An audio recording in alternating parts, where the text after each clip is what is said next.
I want to talk to you tonight about fear.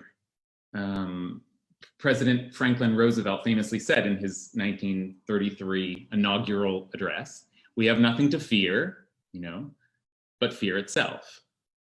And actually, I think that we are afraid of fear. Our culture recoils from the word as if it were a poison. We tend to regard our own fears as indicative of a lack of psychological health.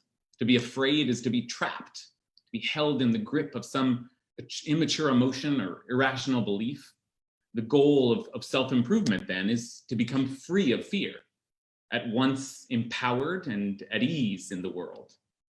Confidence and comfort, these are the signs of enlightenment.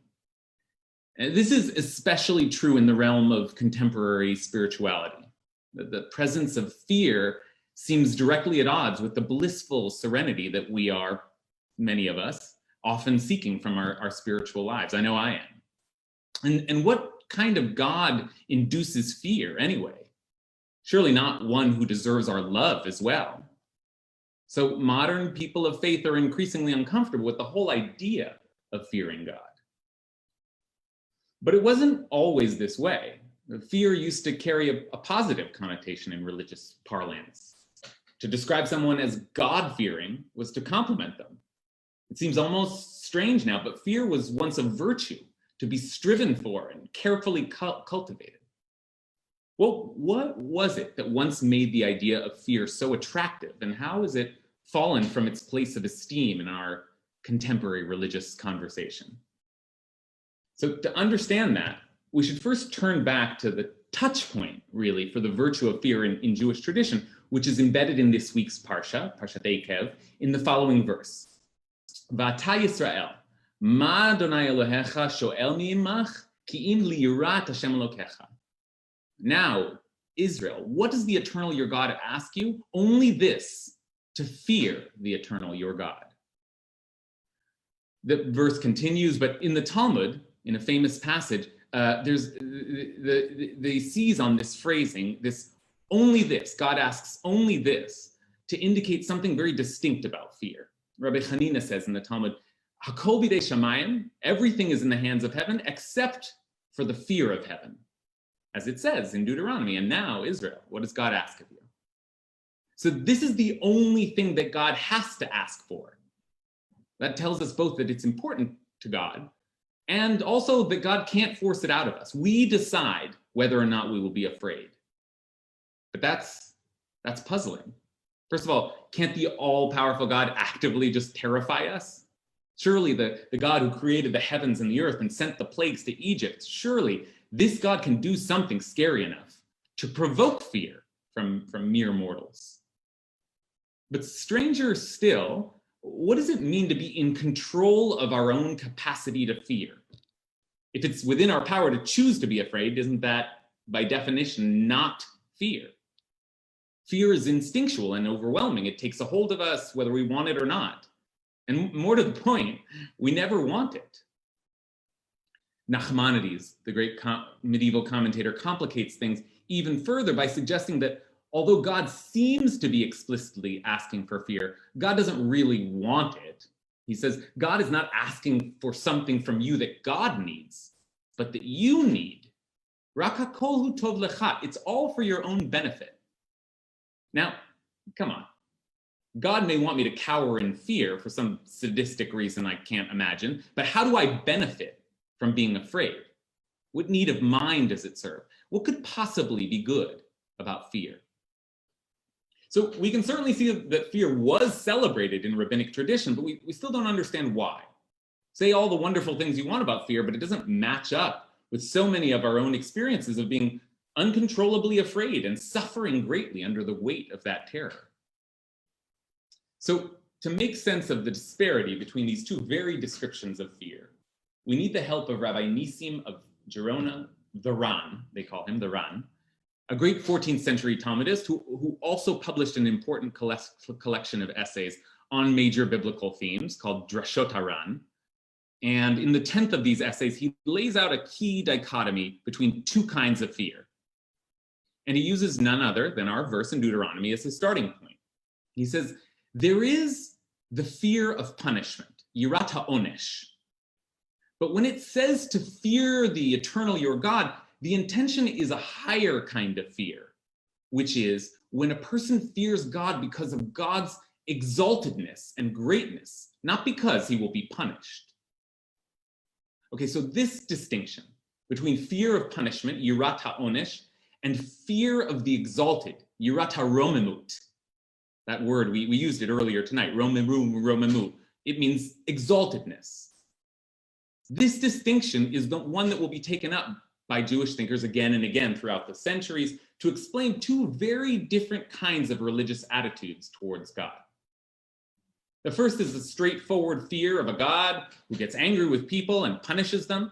This is like, the fear of a child who wants to avoid upsetting her parents so that she won't be grounded. Indeed, this is the sort of relationship to God that may be described as a childish one, in which the terms are dictated by strict rules and serious consequences, meted out by a wise and stern authority. This simple dynamic may be necessary in one phase of our development, but if we stay in it, we haven't grown at a healthy rate. This is the kind of fear that is uncontrollable and unpleasant, the kind that we associate with trauma. When this is how we fear God, we have a poor relationship to God indeed. But the other form of fear that the Ran describes, fear of the exalted, yirat ha'romemut, is a very different sensation. In fact, the word fear in our modern usage is not such a good translation for it.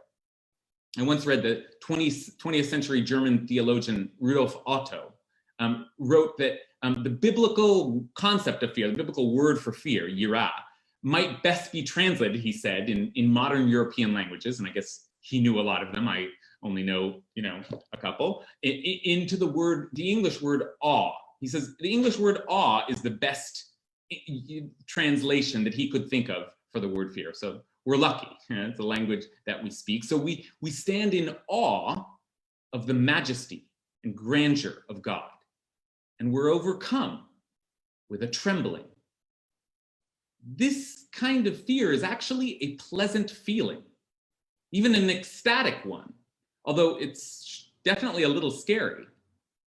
We marvel at the vastness of the universe and are immediately struck by a sense of our own smallness.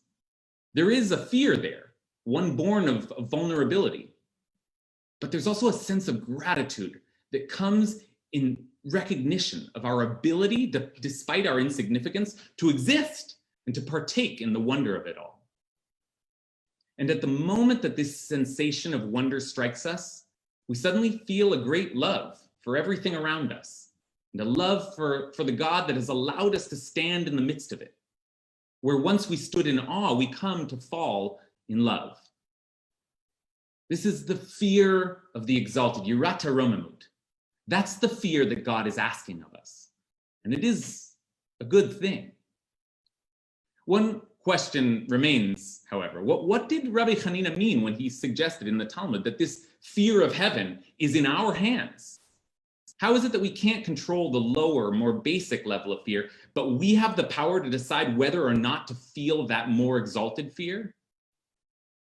But that seems to be just it. Rabbi Hanina is saying that our capacity for wonder is something that we have the power to turn on or turn off. It's no mere instinct.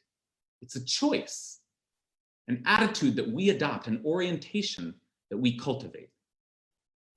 Fear of God, driven by the threat of punishment, we don't want. Love of God we may want, but we can't always find. But allowing ourselves into the feeling of great awe, which perhaps can lead to love, that's up to us. And make no mistake, it is scary. There's a reason that it's called fear, because it requires us to recognize how very small we are in the face of existence. We must allow ourselves to be swallowed up into the unfathomable universe in order to feel held by its embrace.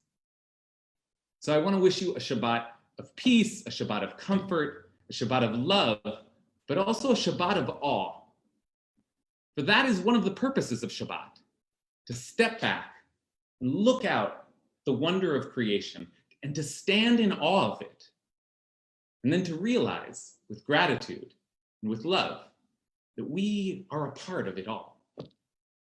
So Shabbat Shalom, happy birthday, Adam, and I turn it back over to Rabbi Bress.